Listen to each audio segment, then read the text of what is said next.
Taylor at Carleton College as the 1987 Ward Lucas Lecturer in the Arts. Welcome, Dr. Taylor. It's nice to be here. Yeah, I enjoyed your convocation today on the place of jazz in American culture. Could you recap a little bit of what you talked about in that conversation with the audience? Well, basically, jazz is America's classical music, and the points that I was making had to do with the fact that it says who we are and what we're about in a cultural context, and it says that very eloquently to us and to other peoples around the world. It's a very handy thing to have because most cultures are remembered for their aesthetic contributions, and so we remember the Romans for the things that they have left behind us and behind them in terms of buildings and in terms of the classic kinds of columns and so forth that they and the Greeks and other civilizations have bequeathed to us. Today, with kind of a plastic society, it's not as clear-cut. So it's a little more difficult for us who are close to things in America to realize the value of jazz, for instance, as a cultural statement. And it's only people in Iron Curtain countries and in people who are denied personal freedom, who are denied the ability to say what they have to say as individuals in a musical or other context, that really appreciate the fact that in jazz you can do this and not be censured, and that you can say something in music, and because it can be interpreted in many ways, it isn't as easy to for the authorities to come down on you and say, hey, you can't do that. But yet that is done. Yes, absolutely. In Poland as an example. That's recently, right? Sure. In Poland, the kind of free speech and the activity of protest or making a statement in dissension to some political situation, which is done here as a matter of course. I mean, we can write a letter to the editor, or we can march, or we can get up and speak our piece and say, hey, I don't think that's right, and go home and sleep a full night and not worry about somebody banging on the door. In those countries, it's not quite the way it is in some cases. When they come up against the authorities, then the authorities come down on them. Mm-hmm. And jazz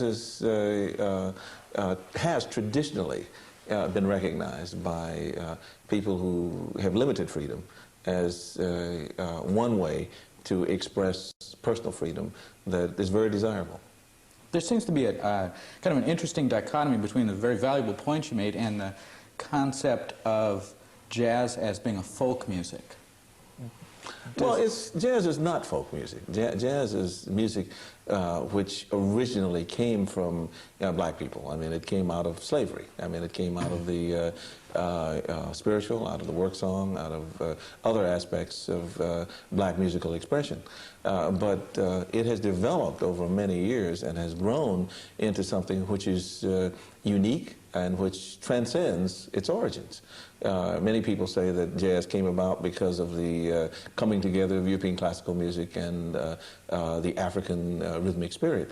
If that were true, then since Africa was colonized many years before we had slaves in this country, then we would have had jazz over there. Right. But we don't. It's typically American, and it came about because the slaves who were brought here were not allowed to use the drum. By law in many eastern places, in Virginia, in North Carolina, in South Carolina, Alabama, places like that, forbidden by law to use the drum as a means of communication. Therefore, the rhythmic support and kind of support that they got from the various percussion instruments that were in the drum family, all of that rhythmic information and much of the tonal information got into the voice. And so all they had was the voice and the body to present these musical ideas. And out of that spirit came the kind of black music that is the basis for all American popular music And much of the music that is considered most typically from the United States of America. Some blues, some jazz, some other forms which are not as well defined. Country and Western concepts many country and Western concepts come from the narrative blues. And few people realize that.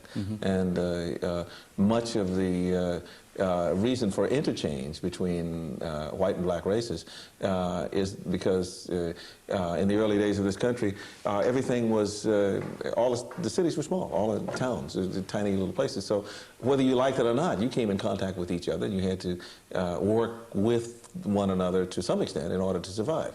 So it was inevitable that you would be influenced by one another, for good or bad, whatever.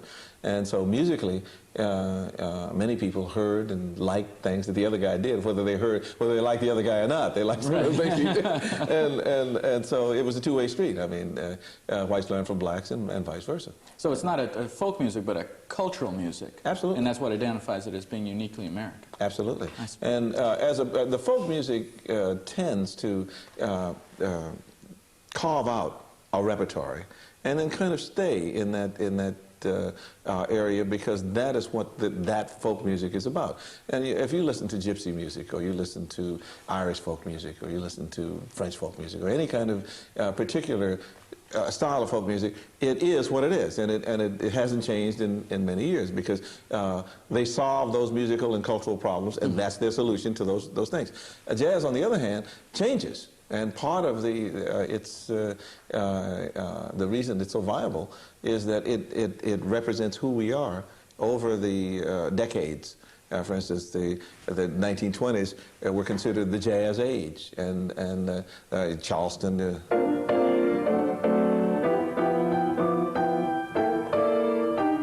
You know, that tune, which was written by a jazz pianist, James B. Johnson, whenever people think about the Roaring '20s or the Jazz Age, they think about that tune, usually. Yeah. Well, there are other sociological connotations attached to the Jazz Age that were not necessarily involved with music. Absolutely.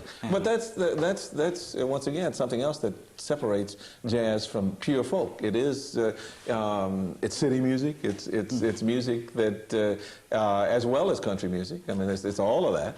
Yeah. And it really includes, it is inclusive rather than exclusive.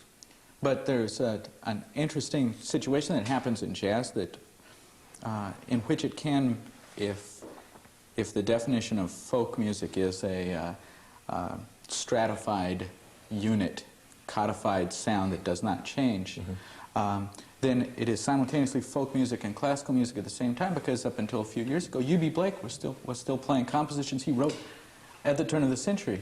But doesn't that happen continuously? That makes one of the things in my mind that makes jazz a very interesting thing, is that it can retain the same stylistic traits that it had at the turn of the century, and yet we have the Art Ensemble of Chicago. Sure.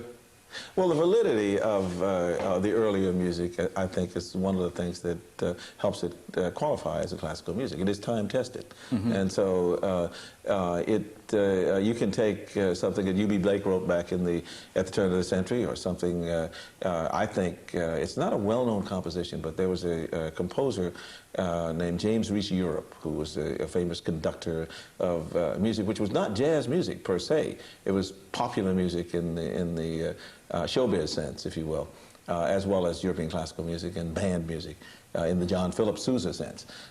He did all of that, but he also wrote a ragtime piece in 5/4. In 1920 or 1919, something like that. You know, and so there were musicians who were well-trained musicians who were taking the music onto logical areas that a folk music wouldn't necessarily go in, because you had, first of all, the community access to the music, and the individual possibility of saying, okay, as an individual, I want to add this to the repertoire, or this to the vocabulary, therefore I can move the two of them in this direction by virtue of my contribution.